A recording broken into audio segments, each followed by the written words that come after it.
Hi, welcome to Mr. Dyer's Musings. I'm Mr. Dyer, and today we're going to talk about the Coolidge Case.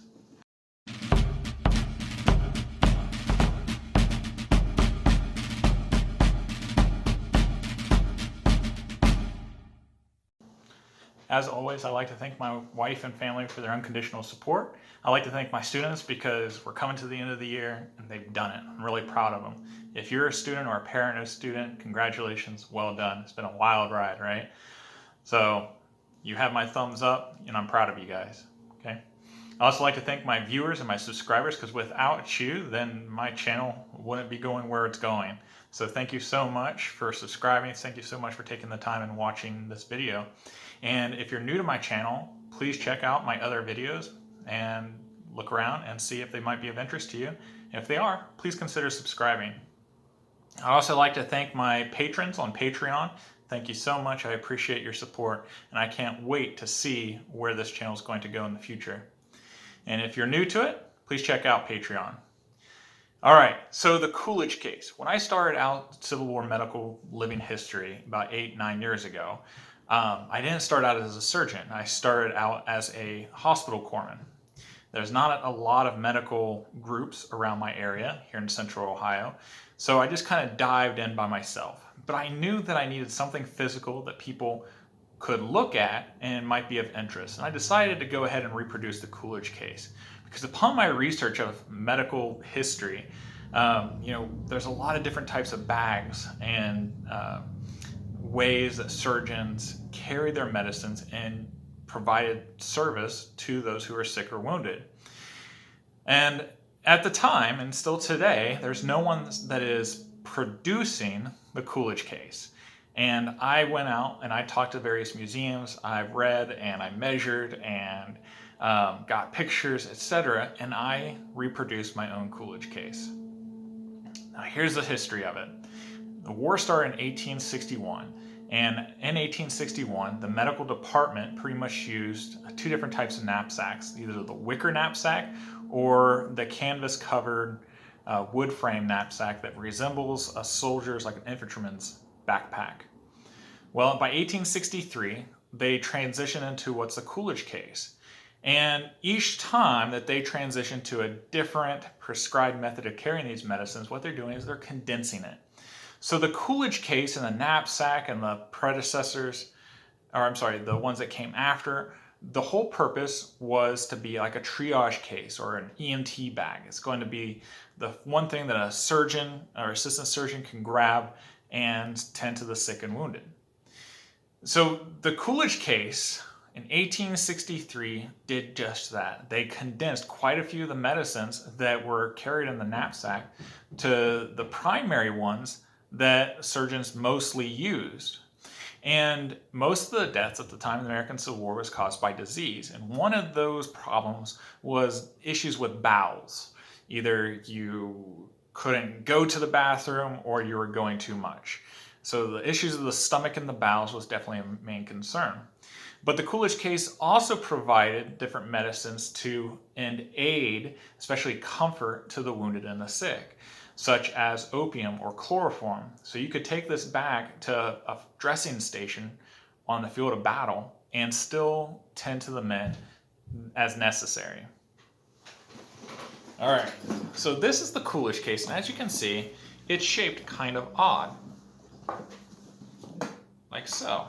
This is called a kidney shape, and the purpose of its shape is that this was carried on the side of an attendant, and this would be on the side, and this would be on the outside, and it hinges upward, so that as an attendant is wearing it, they could open it up and reach and get to the medicines or the bandages or whatever it was needed.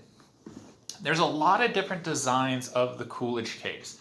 The U.S. government put out basic dimensions and what it needed to carry, but there were a lot of manufacturers out there who made different things for the U.S. Army.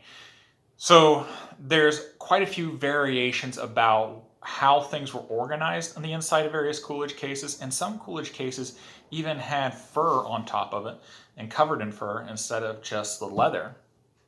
So that's something that's kind of interesting about the transition of this particular item. And it is my belief that the Coolidge case was even used and distributed after the American Civil War because into the Indian Wars. Because some of the originals that are still around, the types of canisters that was used inside transitioned past the American Civil War in the styles of containers, such as screw caps versus spouts with cork in it, for example. All right, let's take a look inside and outside. So every Coolidge case is going to have a few things that are in common. One is going to be a strap that's going to be thrown over the shoulder, and another is going to be a waist strap. And the waist strap is going to be tight enough to hold it close to the body, but loose enough so that it can be brought to the front. And the shoulder strap is pretty much just going to be there to bear most of the weight of the item itself. Inside, you also see something else. All Coolidge cases are going to have the hole. It's kind of an odd thing when you think about it and you just look at it at first, but then when you realize that the hole was there on purpose to maximize the space of the inside for one particular medicinal liquid, and that is Spiritus Frumenti. Spiritus Frumenti is either going to be whiskey or brandy or some other alcohol. Traditionally it's whiskey or brandy. And they used Spiritus Frumenti or alcohol as a stimulant. Now today we know it's not a stimulant, we know it's a depressant. And also they would mix it with medicines that didn't taste so good. So if you're a grown man, and if as a doctor I would encourage you to take a medicine, you're more likely to take it if I just put a little bit of whiskey mixed in with it and ask you to digest it. Now this particular Coolidge case has some dividers on the inside to keep things nice and organized, from the liquids to the solids and pills, etc.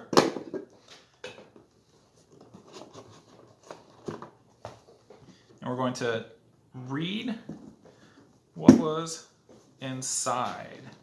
The top, for the most part, is going to be used for bandages, because you're going to be required to take a lot of bandages. U.S. Army medicine case for field service, put up at the U.S. Medical Purveying Depot, New York. The case is to be carried by the surgeon's orderly, or in an emergency by the surgeon himself. It is best carried just above the pelvis, suspended from the shoulder of the opposite side, and in marching or moving any considerable distance, it should be carried far enough round upon the back to allow the arm to hang by the side. And to avoid fatigue, the weight may be borne upon either shoulder alternately. When to be opened, it is to be brought around in front, and it is then easily accessible to both hands. The waist strap should be worn sufficiently loose to admit of it being moved round to the various positions rapidly and easily. The numbers upon the bottles correspond with the same articles in the medicine pannier to avoid complication of numbers, to facilitate resupplying the cases and panniers, and to accommodate exchanges between the two. Whiskey, when kept in tinned iron vessels, is liable to be blackened by a chemical reaction between the acids of the whiskey and the iron. The discoloration is not hurtful. So, like I said before, the straps, the waist strap is going to be loose enough so you can move it around to the front and you can open it up and provide the surgeon or assistant surgeon with whatever they need. And it could be worn on either side. The tins are going to be numbered because in a medical pannier, which is a big box and held all the various medicines, those canisters that had those medicines from the medical purveyors were also numbered. So you could easily just refill your Coolidge case from the contents of the medical pannier. Now I'm going to read to you what is carried in the top compartment. The top compartment is going to be this compartment, and this will be the lower compartment. So the top compartment, 24 roller bandages, 1 yard of plaster, 1 paper of pins, 2 yards of muslin, bleached, 1 yard wide, and 1 pair of scissors. Now, the roller bandages, there's going to be 24 of them. That's quite a bit, and each of those bandages may come in different widths.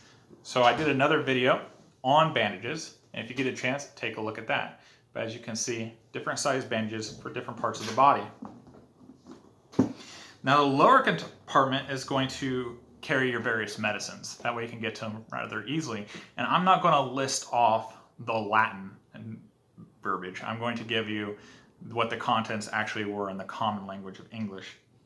So it's going to have 6.5 fluid ounces of chloroform, 2 fluid ounces of ipecac, basically, 2 ounces of ginger, extract of ginger, 2 ounces of Ferri parasulfatus, which is an iron tincture, 12 dozen cathartic pills, 12 dozen quinine sulfite pills, 12 dozen opium pills, and 3 grains each, 12 dozen of the extract of colocin, and half grain of 12 dozen of ipecac pills.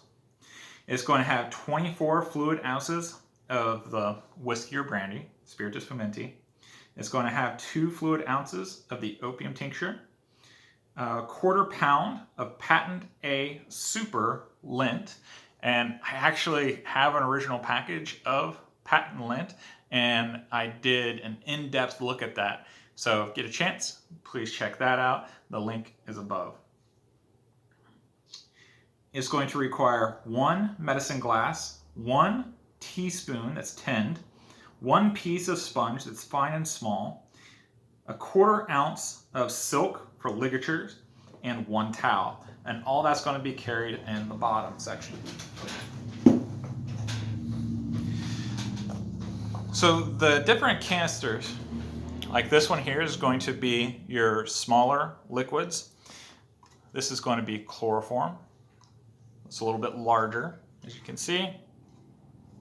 And you already saw the liquor bottle, and this is going to be the canister for the pills. Square, the top pops off and fits on there good and tight. It also mentions a medicine glass. So this is an original medicine glass. You can see it's etched with the different measurements, and it's leaded glass. And this particular one even has a minimum measure in the center,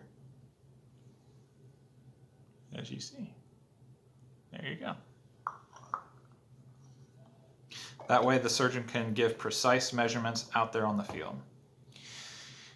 Okay, so there you have it. That is the Coolidge case. And if you're a patron on Patreon, then I'm actually going to do an in-depth video about some of these various specific medicines. So if that's something of interest to you and you like that kind of level of detail, please consider being a patron. And if you have any questions or comments, please put them below. Thank you for watching my video. I made a promise that I'm going to start keeping these videos much shorter. So I'm hitting the close to the 15-minute mark right now. So I'm going to go ahead and sign off. Thank you again for watching this. I hope it was of use. Please share, please like, and if you haven't already, please subscribe. Help our channel grow, and that way others can join this educational experience with us together. Thank you so much. Have a wonderful day. Give a kiss and hug to your loved ones, and take care.